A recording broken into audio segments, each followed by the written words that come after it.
नमस्कार मित्रों, स्वागत है आपका सिद्धि योगा में। मैं हूं योगाचार्य तारादत्त ऋषिकेश से। हम लोग जानेंगे कपाल भाती के बारे में।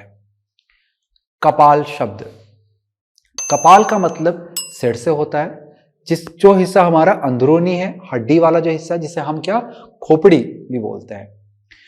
भाती जो शब्द है ये शुद्धि से जुड़ा हुआ है, श्वास की एक विशेष प्रक्रिया जिसके द्वारा हम लोग कपाल की यानी कि सिर की शुद्धि करते हैं, जिसको हम कहते हैं कपालभाति प्राणायाम। अब जब हम लोग प्राणायाम करते हैं, जो श्वास प्रश्वास की जो मैंने आपको बताया कि विशेष प्रक्रिया, खासकर जो प्रश्वास यानी कि श्वास को छोड़ने की जो यहाँ पर विशेष प्रक्रिया है, फिर इससे जुड़े हुए आपको अनेकों लाभ भी मिल जाते हैं। जो कपालभाति की अवस्था आप लोग मेरे साथ इस वीडियो में करने जा रहे हैं, ये इसकी एक प्रारंभिक स्थिति है, वो स्थिति जिसे एक प्रारंभिक अभ्यासी आराम पूर्वक कर सकता है। बस आपको कुछ सावधानियों को ध्यान में रखना होगा। यदि आप सावधानी ध्यान में रखेंगे, आपको लाभ ही लाभ मिलेंगे। अब लाभों से बताने से पूर्व मैं आपको थोड़ा सा इस प्राणायाम की विधि के बारे में बतला देता हूं, ताकि आपको इससे जुड़े हुए लाभ थोड़ा सा समझ में आ जाए। हालांकि कपालभाति प्राणायाम एक विश्व प्रसिद्ध प्राणायाम है। लगभग सभी लोग इस प्राणायाम के बारे में जानते होंगे, नहीं तो इसका नाम तो जरूर सुना होगा। कुछ ही लोग होंगे जिन्होंने इस नाम को कभी सुना नहीं होगा। कपालभाति एक शुद्धि की क्रिया में आता है। हमारे जो योग की प्रणाली है उसमें एक विशिष्ट प्रणाली है जिसे सप्त साधन के नाम से जाना जाता है, जो महर्षि घेरण्य जी के द्वारा दी गई थी। तो ये शुद्धि वाली एक विधि है श्वास प्रश्वास की, जिसे अब हम लोग एक प्राणायाम की तरह अभ्यास भी करते हैं। इस प्राणायाम की विधि में हम लोग श्वास को छोड़ने पे विशेष ध्यान लगाते हैं और लेने को बहुत थोड़ा करते हैं, यानी कि आपको 90% श्वास को बाहर छोड़ना होता है और सिर्फ 10% श्वास को लेना होता है, जो कि कुछ इस तरह से दिखलाई पड़ता है।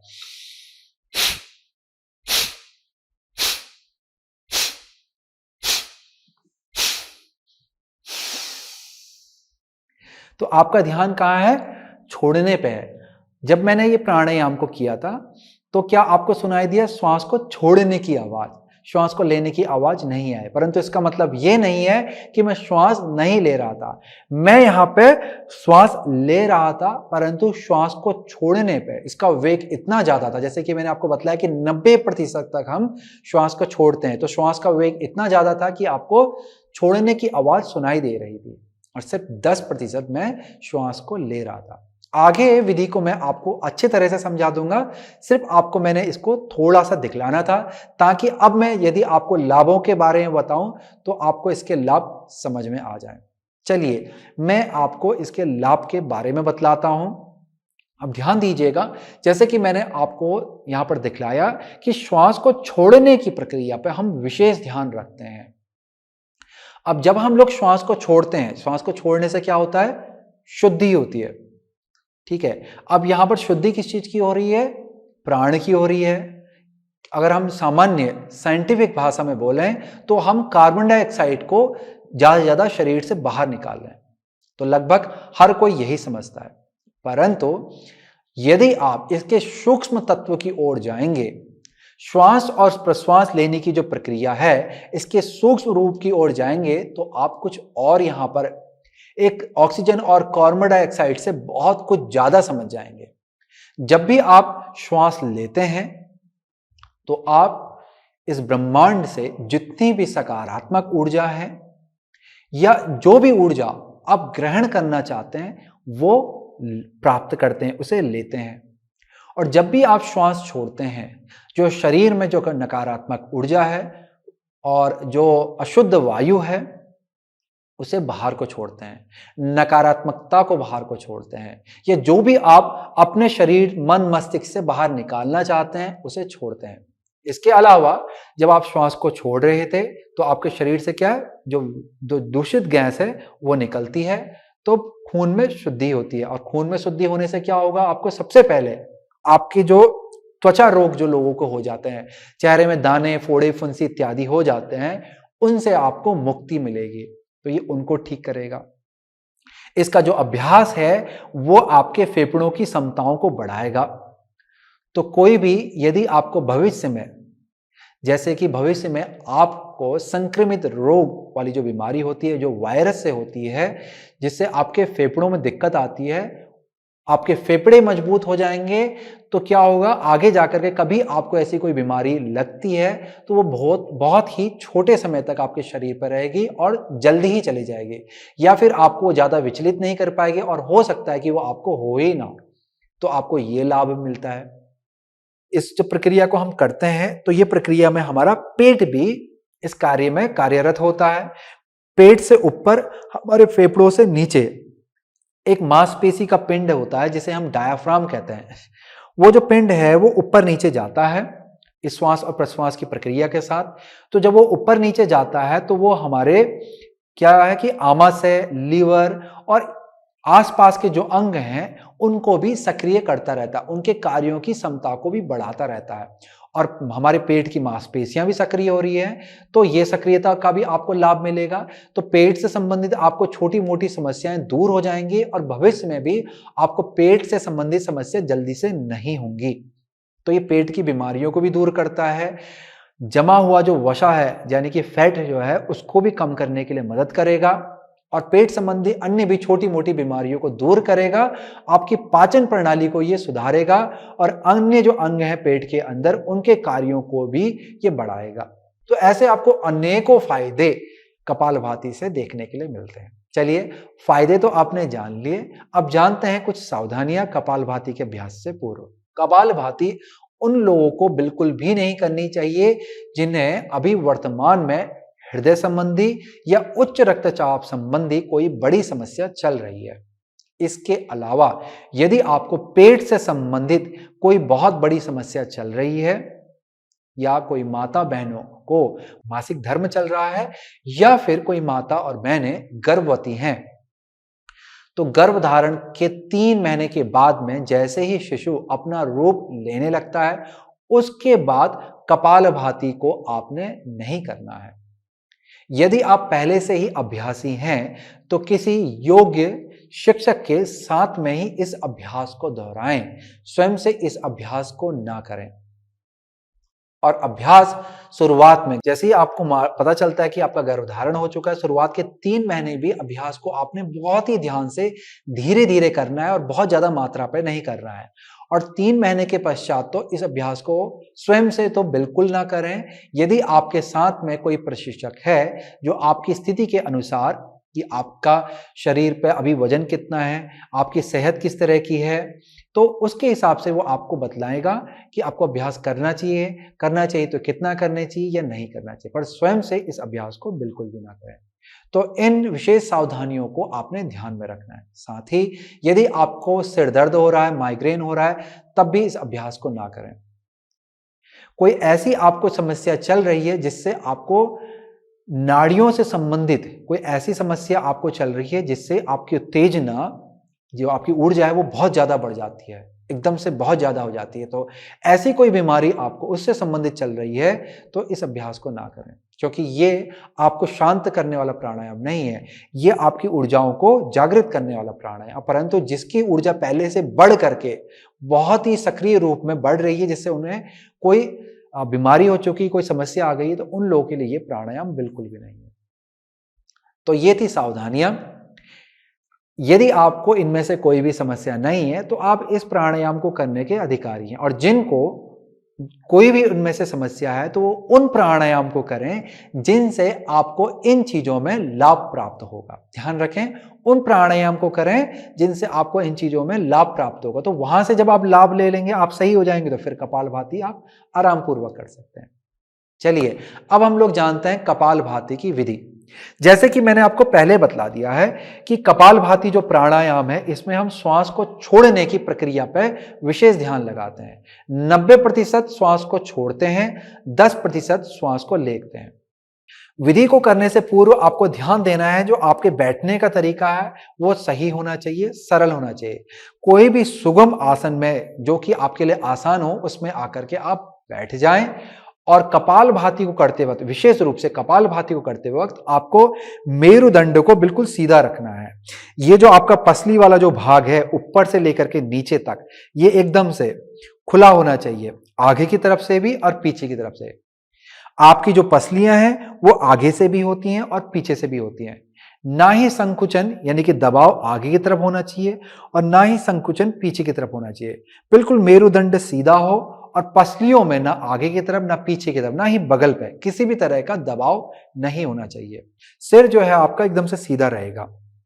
यदि आप अपनी 4 अंगुलियों को अपनी थोड़ी के नीचे रखते हैं तो ऐसा आपको स्थिति बनानी है कि आपकी थोड़ी आराम पूर्वक इस 4 अंगुलियों पे आ जाए, यानी कि ना सिर को ऊपर उठाएं अभ्यास को करते वक्त और ना ही सिर को नीचे झुकाएं। बिल्कुल सिर को आपने सीधा रखना है कि सिर का जो ऊपरी हिस्सा है, एकदम जो ऊपर वाला जो हमारा हिस्सा होता है जिसे हम क्राउन भी कहते हैं, वो बिल्कुल सीधा ऊपर की तरफ रहेगा और जो हमारी थोड़ी है ये वाली हिस्सी ये सीधी जमीन की तरफ को रहेगी, ना ये ऊपर जाएगी ना नीचे जाएगी। तो स्थिति को आपको बिल्कुल ठीक करना है। आपकी शारीरिक स्थिति सही होगी तो आपका अभ्यास सही होगा। यदि आपका अभ्यास सही होगा तो लाभ भी आपको ज्यादा मिलेंगे और हानियां बिल्कुल भी नहीं होंगी। तो यह आपकी जो आपकी शारीरिक स्थिति है। अब आगे समझते हैं अभ्यास को। जब हम लोग इस अभ्यास को करते हैं तो जैसे कि मैंने आपको बताया था कि 90% तक श्वास को छोड़ते हैं। तो जब भी हम श्वास को यहां पर छोड़ते हैं, अब उस समय होता क्या है कि जैसे मैंने आपको पहले यहां पर पहले बतला दिया है कि एक मांस का पिंड हमारे जो हमारे फेफड़े हैं उनके नीचे से लगा होता है, जिसे हम डायाफ्राम कहते हैं। तो ये मांसपेशियों से बना होता है और ये हमारे फेफड़ों के नीचे से लगा रहता है और फेफड़ों को आधार देता है। जब भी हम श्वास को लेते हैं तो जैसे ही हमारा हृदय फूलता है, फेफड़े फूलते हैं, तो जो ये हमारा नीचे जो डायाफ्राम है वो नीचे की तरफ जाता है और जब हम श्वास को छोड़ते हैं तो पेट अंदर जाता है और ये जो मांस का पिंड है ये ऊपर को आता है। श्वास को लेते वक्त पेट हल्का सा बाहर जाता है और श्वास को छोड़ते वक्त पेट अंदर को जाता है। तो इस तरह से ये जो पिंड है ये गति करता है। कैसे? जब हमारा श्वास भरता है फेफड़ों में तो वो नीचे को जाता है और जब निकलता है तो ये ऊपर को आता है। डायाफ्राम का कार्य इस प्राणायाम में बहुत ही विशेष है, इसीलिए मैंने आपको इस नाम को बताया, क्योंकि ज्यादातर लोग समझते हैं कपालभाति जो है वो पेट से होती है। पेट क्या होता है कि श्वास और प्रश्वास के साथ स्वतः ही अंदर बाहर जाता है। अब यहां पर जो विशेष जो प्रक्रिया है, जो आपकी कपालभाति की जो विशेष प्रक्रिया है, ये हमारे डायाफ्राम की गति से जुड़ी हुई होती है, इसके नीचे जाने और ऊपर आने के साथ जुड़ी हुई होती है। तो इसको आप थोड़ा सा खुद से भी महसूस कर सकते हैं। जैसे कि अपना हाथ आप अपने नाभि के ऊपर रखें, लंबा श्वास नाक से लेते हुए कोशिश करें कि पेट तक लेके जाएं। तो पहले क्या होगा, आपका हृदय फूलेगा श्वास के साथ और फिर महसूस करें कि वही श्वास नीचे तक जा रही है और पेट बाहर को फूल रहा है। पेट को फुलाने के लिए आपको धक्का नहीं मारना है, उसका जो उसका प्राकृतिक स्वरूप है उसे महसूस करना है। जैसे ये पेट बाहर को जा रहा है तो यहां पर अगर बहुत बारीकी से अगर आप ध्यान देंगे तो आपको कुछ महसूस होगा, जो पसली का जो नीचे वाला हिस्सा है ये हल्का सा आगे को आता है। इसका मतलब है जो हमारी मांसपेशी जो डायाफ्राम है वो नीचे को जा रही है। अब हम जब श्वास को छोड़ते हैं तो पेट जब अंदर को जाता है तो ये वाला जो डायाफ्राम जो है वो हल्का सा ऊपर को उठ जाता है। तो इस तरह से ये जो डायाफ्राम है ये गति करता है। हालांकि ज्यादातर लोग इसे महसूस नहीं कर पाते हैं। हम फेफड़ों को तो महसूस कर पाते हैं क्योंकि फेफड़े जो हैं, अब श्वास तो सीधे हमारे फेफड़ों पर जा रही है। अब फेफड़े फूल रहे हैं तो हम महसूस कर सकते हैं, हाँ फेफड़े फूल रहे हैं। अब ऐसा ही है कि हम श्वास भरते हैं तो पेट तक लेके जाते हैं, पेट फूल रहा है तो महसूस हो रहा, हाँ पेट फूल रहा है। परंतु कभी भी आप ध्यान देंगे कि श्वास क्या आपके पेट तक जाती है? नहीं, श्वास तो आपके फेफड़ों तक जाती है। हाँ, पर यह होता है कि पूरा शरीर, खाली आपके फेफड़े ही नहीं, पूरा शरीर ही श्वास लेता है। जब आप श्वास लेते हैं तो आपका पूरा शरीर, एक एक सेल्स हमारे शरीर का पूरा श्वास लेता है और जब श्वास छोड़ते हैं तो वो पूरा श्वास छोड़ता है, तो पूरा शरीर जो है वो सिकुड़ता है। तो ये बात सत्य है। परंतु अब पेट में इतना बड़ा जो हमारे इतना बड़ा मूवमेंट हुआ कि पेट बड़ा सा फूल गया गुब्बारे की तरह, क्या ऐसा हो सकता है? नहीं, श्वास यहां तक नहीं आती, फेफड़ों तक जाती है। अब पेट इतना बाहर कैसे आ जाता है? पेट जो बाहर आ रहा है वो किसकी वजह से आता है? डायाफ्राम की वजह से, जो मैंने आपको पहले बताया कि हम श्वास को जब भरते हैं तो जो फेफड़े भरते हैं ऊपर को, वो क्या करते हैं, फेफड़े जब फूल रहे हैं तो ये जो मांसपेशी है नीचे को आने लगती है और पेट बाहर आने लगता है। अब जब हम श्वास को छोड़ते हैं, फेफड़े जब सिकुड़ते हैं, पेट अंदर को जाता है और ये डायफ्राम जो ऊपर को आने लगता है। तो इसकी वजह से आपका पेट अंदर बाहर जाता है, ना कि आप पेट की मांसपेशी को खुद से अंदर बाहर करते हैं, ना कि आपकी श्वास पेट तक आ रही है। सिर्फ हम लोग बोलने में, विधि को समझने में बोलते हैं कि श्वास जो है वो पेट तक आनी चाहिए, पर वास्तविकता फेफड़ों तक ही बनी होती है। इस चीज का आपको विशेष ध्यान रखना है। तो अब क्या है, विधि में श्वास ली हमने नाक से होते हुए, फेफड़ों तक आई और पेट बाहर आया, इस तरह से डायफ्राम हमारा नीचे को आ गया। अब मुझे यहां पर आकर के रुक जाना है। अब श्वास को छोड़ते रहना है, 90% तक छोड़ूंगा और 10% लूंगा, जो कि कुछ इस तरह से होगी। मैं आपको अपना हाथ रख के बतलाता हूं, और विधि को समझने के लिए शुरुआत में शायद आपको भी हाथ रखना पड़े, तभी आपको थोड़ा सा समझ में आएगा। तो यहां पर ध्यान देंगे।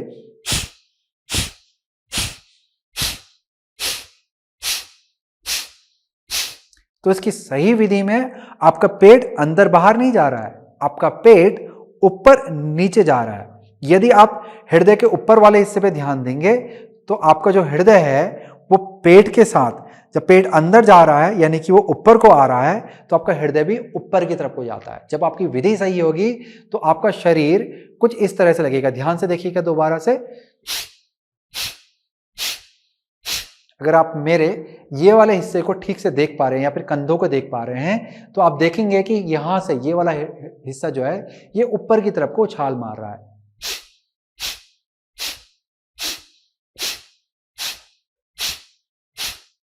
तो इस तरह से ये ऊपर की तरफ को आएगा। अब इसमें गलत क्या होता है, जो लोग गलती करते हैं उन्हें ऐसा लगता है कि पेट अंदर बाहर जा रहा है। अब जब गलती होगी तो हृदय आपका ऊपर ना जाकर के नीचे को आता है, जो कि कुछ इस तरह से दिखता है।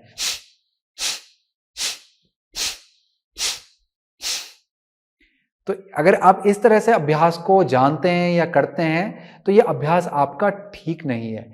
आप सिर्फ पेट को फुला रहे हैं और सिकोड़ रहे हैं, तो सिर्फ आप पेट को ही हिला रहे हैं, आप बाकी इस अभ्यास को पूर्ण रूप से नहीं कर पा रहे हैं, जो इसका सही अभ्यास है। सही अभ्यास में क्या होगा कि जैसे ही देखिए, ये मान लीजिए हमारे फेफड़े हैं यानी कि लंग्स, इसके नीचे पे लगा हुआ है जो मांसपेशी का पिंड जिसे मैंने बताया था डायाफ्राम। तो जब श्वास लेंगे, जब ये फैलेंगे तो डायाफ्राम क्या है, नीचे को आएगा, पेट बाहर को फूलेगा। अब श्वास को छोड़ेंगे, पेट अंदर आएगा और ये जो डायाफ्राम है क्या करेगा, लंग्स को, आपके जो फेफड़े हैं उनको धक्का मारेगा और तीव्रता से यहां से श्वास बाहर आएगी।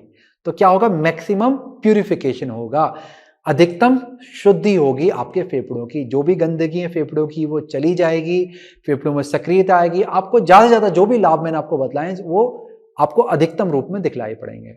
फिर श्वास लेंगे, वो फिर फूलेगा, वही प्रक्रिया बार बार चलती रहती है। अब आप पेट को खाली अंदर बाहर कर रहे हैं तो आपके फेफड़ों में ज्यादा परिवर्तन यहां पर नहीं आएगा, बहुत हल्का फुल्का सा मूवमेंट ही, हल्का फुल्का सा फूलना सिकुड़ना ही चलता रहेगा। तो आपको पूर्ण लाभ जो है मिलना चाहिए था वो नहीं मिलेगा, और हो सकता है कि पेट से संबंधित आपको कोई हानि हो जाए।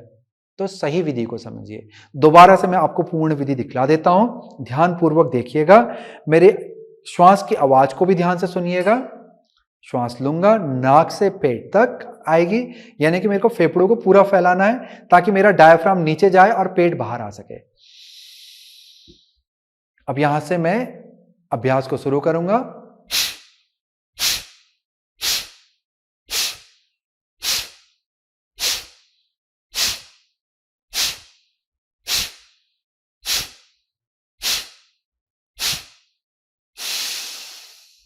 तो इस तरह से, जैसे कि मैंने आपको पहले ही बतलाया था कि श्वास छोड़ने की आपको आवाज आ रही है, लेने की नहीं आ रही है, परंतु ऐसा नहीं है कि मैं ले नहीं रहा हूं। आपको क्या करना होता है, जब आप श्वास लेते हैं तो फेफड़े फैल रहे हैं, श्वास छोड़ रहे हैं फेफड़े सिकुड़ रहे हैं। अब आपको क्या करना होगा, जो आपकी जो मांसपेशियां जो सक्रिय हुई थी ऊपर आकर के छोड़ने के बाद, अब इन मांसपेशियों को ढीला करना है आपने, इन्हें आराम की अवस्था में ले जाना। ढीला करोगे तो होगा क्या कि आपका जो डायाफ्राम था वो स्वतः ही नीचे आने लगेगा, और ऐसे में क्या है, श्वास अंदर आने लगेगी, क्योंकि होगा क्या कि जब ये नीचे आएगा तो ये जगह देगा आपके फेफड़ों को फैलने के लिए, फेफड़े फैलेंगे तो ये प्राकृतिक रूप में ही आपके नाक से जो 10% जो मैं बोल रहा हूं वो 10% श्वास आपके फेफड़ों के अंदर आ जाएगी और फिर आप श्वास को छोड़ोगे, फिर वो 10% श्वास जैसे जैसे नीचे जाएगा फिर अंदर आएगी, फिर श्वास को छोड़ोगे फिर वो अंदर को आएगी, फिर 90% श्वास को छोड़ोगे फिर अंदर। तो इस तरह से ये प्रक्रिया आपकी होती है, ठीक है। तो ये प्रक्रिया जो मैंने आपको दिखलाई थी ये इसी चीज के आधार पर रखी गई है। ये किया, अब मैं पेट को आराम की अवस्था में ले गया, मेरे फेफड़े फैल गए। अब मैं दोबारा श्वास को छोड़ूंगा, आराम की अवस्था में ले गया, फेफड़े फैल गए। आपको लगातार श्वास छोड़नी नहीं है, नहीं तो अगर आप लगातार श्वास छोड़ेंगे तो कुछ समय पश्चात कुछ ऐसा होगा,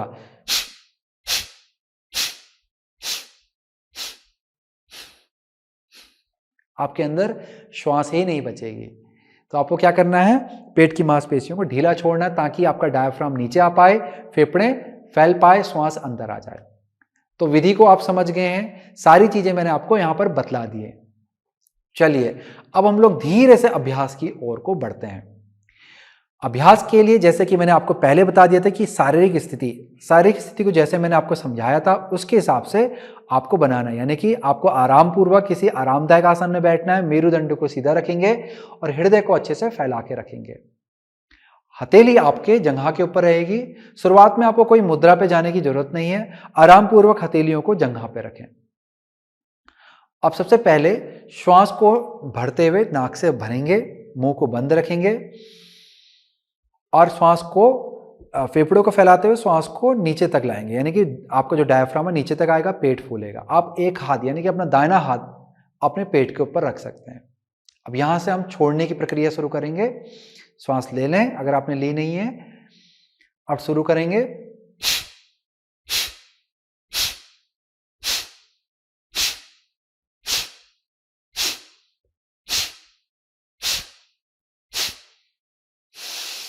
लंबा श्वास छोड़ दीजिए, वापस से सामान्य श्वास प्रश्वास पे आ जाए। अब आपने साथ ने मेरे दोहरा लिया, समझ में थोड़ा सा आपको आ गया। अब आप कुछ और चीजों को जान लें। तो जब भी आप श्वास छोड़ रहे हैं उतावलापन नहीं करना है, बहुत जल्दी जल्दी श्वास नहीं छोड़नी है, ऐसे नहीं करना है। आपको अपना पूरा समय लेना है। एक श्वास से दूसरे श्वास पे जाने पे आराम पूर्वक जाएं। तो ये समझ लीजिए कि आपको 1 सेकंड में एक सांस लेनी है या फिर 2 सेकंड में एक श्वास लेनी है, इतना आराम से जाना है, जो कि कुछ इस तरह से होगा।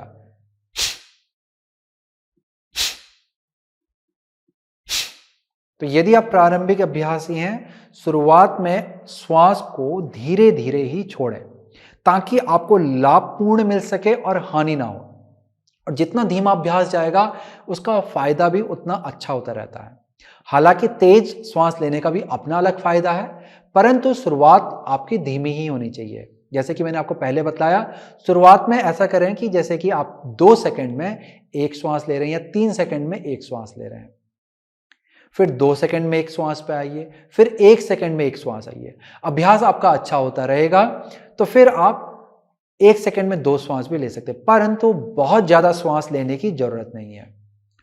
और प्रारंभिक अभ्यासियों के लिए विशेष निर्देश है कि कपालभाति को शुरुआत में बहुत ज्यादा ना करें। ऐसा ना करें कि आपको 50 बार करनी है, 100 बार करनी है, 200 बार करनी नहीं।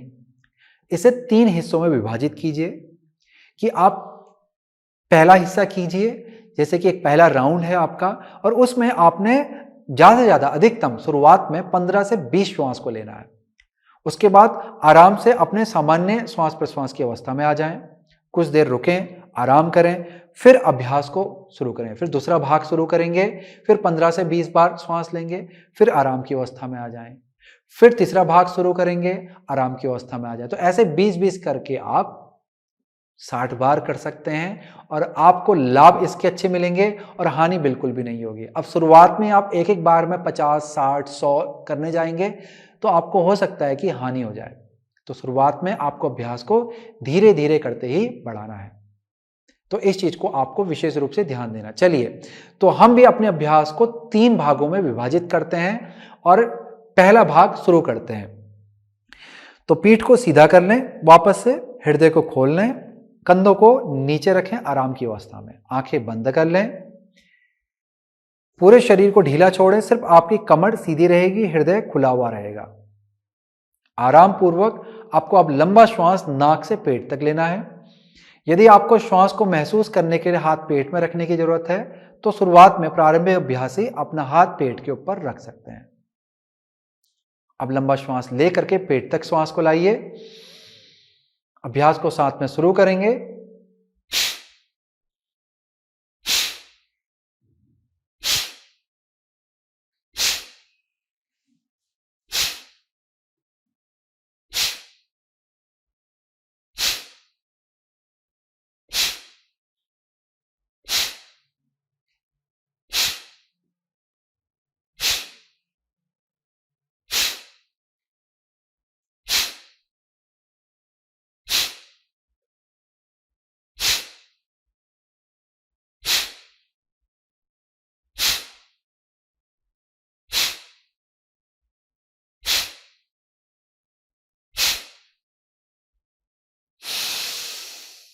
बीस श्वास पूर्ण होते ही लंबा श्वास बाहर छोड़ दें। उसके बाद आराम पूर्वक अपने सामान्य श्वास और प्रश्वास की अवस्था में आ जाएं। आराम पूर्वक लंबा गहरा श्वास लें, आराम पूर्वक लंबा गहरा श्वास छोड़ें।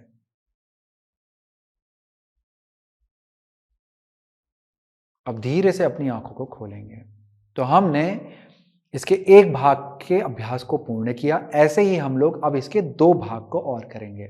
हमने जैसे अभी किया है वैसे ही, यदि आप प्रारंभिक अभ्यासी हैं, इतना ही धीरे धीरे आपको चलना है। शुरुआत में बहुत जल्दी उतावलापन नहीं करना है। अभ्यास आपका बढ़ता है, जैसे कि आपने भाई इसी अभ्यास को आप 3 महीने 6 महीने से कर रहे हैं, पर फिर धीरे धीरे आप अभ्यास को बढ़ाएं। अब एकदम से एक दिन में या एक हफ्ते के अंदर अभ्यास में तेजी ना दिखलाएं, तो धीरे धीरे ही अभ्यास को आपने बढ़ाना है। एक चीज का और आपको ध्यान रखना है, बाकी विधि आपने समझ ली है। जब आप श्वास को छोड़ रहे हैं, कुछ लोग क्या करते हैं कि गले से श्वास को छोड़ते हैं, जो कि कुछ इस तरह से सुनाई देती है।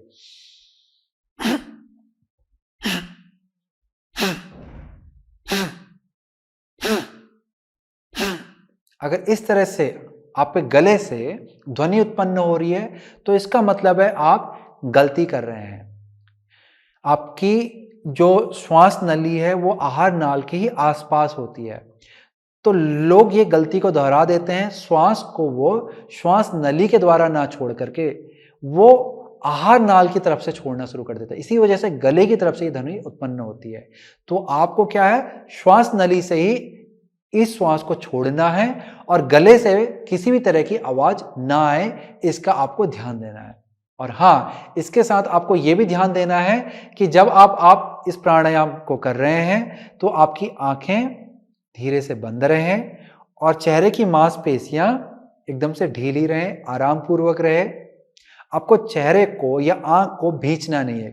ये गलती बहुत सारे लोग करते हैं, जब भी इस प्राणायाम को करते हैं कुछ इस तरह से करते हैं, इस तरह से ना करें। ऐसा लगना चाहिए कि प्राणायाम को करते वक्त आपको आनंद आ रहा है। देखिए, आप कुछ सकारात्मक स्वयं के लिए कुछ अच्छा कर रहे हैं, सकारात्मक कर रहे हैं, तो सकारात्मकता आपके चेहरे से झलकनी चाहिए, आपके अभ्यास से झलकनी चाहिए। तो इस तरह से आपको सही तरीके से करना है। चलिए, अब बचे हुए दो भाग को भी हम लोग संपन्न करते हैं जल्दी से। तो आराम से अपनी स्थिति को ठीक कर लें, मेरुदंड को भी सीधा कर लें, हृदय को खोल लेंगे, अपने हाथों को आराम से अपनी जंघा के ऊपर रख लें, आंखें बंद, लंबा गहरा श्वास लेंगे, नाक से नीचे तक लाएंगे। अभ्यास को साथ में शुरू करें।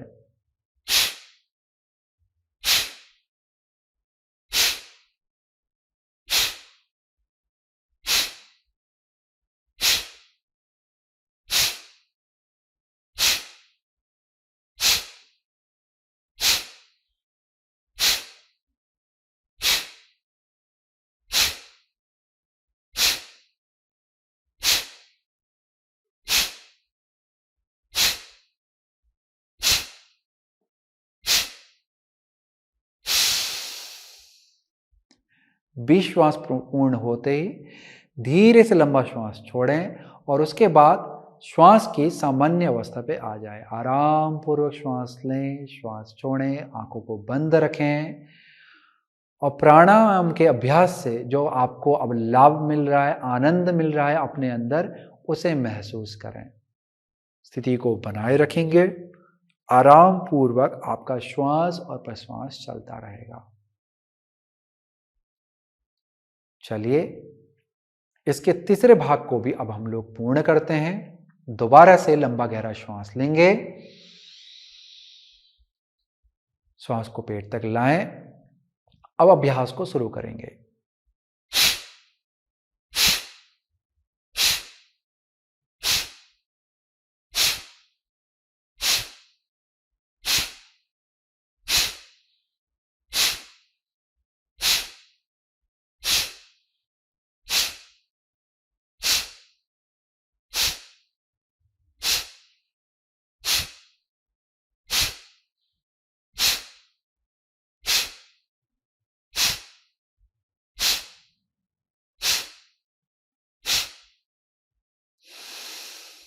लंबा गहरा श्वास छोड़ें।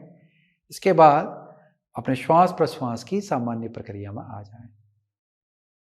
आराम पूर्वक लंबा गहरा श्वास छोड़ें, लें, आंखों को बंद रखें, चेहरे की मांसपेशियों को आराम की अवस्था में लेके जाएं और इससे मिलने वाले अभ्यास के लाभ को महसूस करें।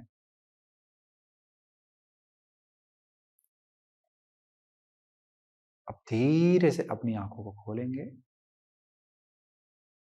जो हमारा आखिरी भाग था, इसको हमने थोड़ा सा गतिमान रूप में किया पहले के 2 अभ्यास के मुकाबले, ताकि मैं चाहता हूं कि आप अभ्यास में अगर आप थोड़ी सी तीव्रता लाते हैं तो किस तरह का आपको अनुभव होगा उसे भी समझ पाएं। परंतु जब आप इस अभ्यास को स्वयं से करें तो कोशिश करें कि तीनों ही भाग को एक ही समान रूप में करें। अभी जो विधि थी ये सिर्फ समझने के लिए थी। जो भी आपने अभ्यास मेरे साथ किया ये एक समझ थी। जो ये वीडियो है इसको आप बार बार सुने, दोबारा से सुने, ताकि आप अभ्यास के प्रत्येक क्षण को, क्योंकि हर चीज को मैंने अलग अलग रूपों में बतलाया है, बहुत सारी जानकारी दी है, तो हो सकता है कि सारी जानकारी को आप एक बार पे ना समझ पाए और या फिर हो सकता है कि याद ना रख पाए। इसलिए आपको इसे क्या है, बार बार सुनना है, ताकि आप अभ्यास से जुड़ी हुई विधि, उससे जुड़ी हुई जानकारी, लाभ, सावधानी, हर एक चीज को याद भी रख सकें और अपने अभ्यास में उसे ला भी सकें। जैसे जैसे आपका अभ्यास अच्छा होता रहेगा, आपको इसके लाभ भी समझ में आएंगे, अभ्यास की विधि भी आपकी अच्छी हो रही है, श्वास प्रश्वास लेने की प्रक्रिया भी बेहतर हो रही है।